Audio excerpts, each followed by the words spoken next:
often report can be an inflated number. Why? Because it's never been in service. Okay, so it's been weakened, or it hasn't been weakened by the chewing.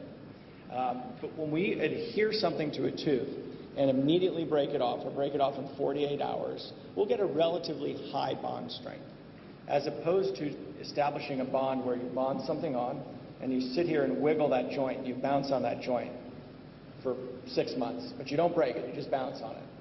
If you took that same bonding with the same bonding agent and then took it to an Instrong and pushed on it, the results you get when it breaks are much lower. The adhesive will fail earlier because that joint has already been stressed. Same thing occurs with bonding when you take a sample and put it through temperature changes. Those temperature changes will lead to lower bonding results in tests. Most bond strength studies are established at 48 hours. We do some bonding, we test it at 48 hours because that's when your bond strengths will be at their highest. So we'll talk about the bonding systems on the market, and everybody quotes a megapascal, and that's important to know what the strength is of their potential adhesive, but I'll show you some pitfalls in reporting that. Okay, do we etch? Yes, of course. All of us, if we're doing adhesive dentistry, are placing an acid of some sort on the tooth. What we do with that acid then is different. So in the room, we have 2 camps, and in talking with your instructors, I know that one camp is fairly small, and that's the self-etchers. And the self-etchers are a group that applies etch and doesn't rinse it off. We as self-etchers would scrub, and we'll scrub for 20 seconds or so. So we live on the right side of the screen, and we're in the 6th, 7th, and what's called the 8th generation adhesives, the self-etchers. And then you have another camp called the total etchers, or the etch and rinse is probably a better way to refer to that group. And this group of adhesive dentists puts the acid on, and then rather than leaving it there like the self-etchers, rinses it off. And in rinsing the acid off, they establish an etch pattern on both enamel and dentin, and then do their bonding. So let's just do a quick show of hands. How many total etchers are in the room today? It's cool, raise your hand, be proud. Students, do you know what you're doing yet? All right. You're probably total etchers. All right, that's all right. Are there any self-etchers in the room? All right, some self-etchers. That's all right. You guys are doing okay too. So I'm going to give you some insight into dental adhesives. Now, it's interesting. I've found certain things to be true after 20 years of practice. The closer you are to Tokyo, the more likely you are to use a self-etching adhesive. And as you move away from Japan, your likelihood of being a self-etcher decreases. So that's true. And if you look at the United States, California on our left half of the country has many more self-etchers than the East Coast in our country. The other thing I've noticed is the further you get from Adelaide, the less likely you are to use glass ionomer as a restorative material. And that's true.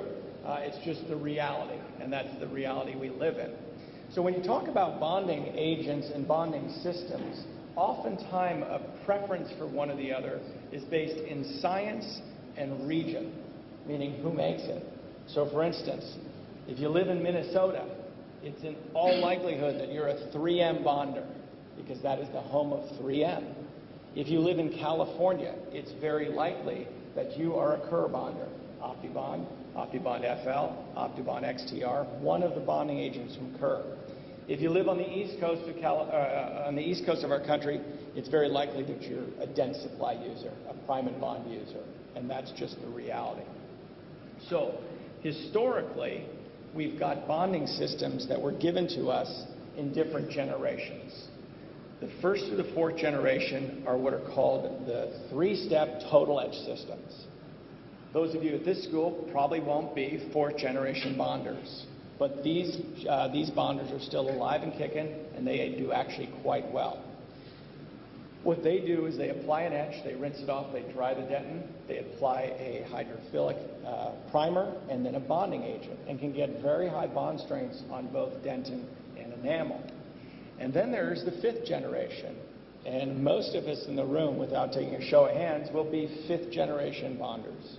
We still etch, we still rinse, and we apply a primer and adhesive that have been combined into one onto the surface to get our bond. Air thin, light cure, and we're good to go.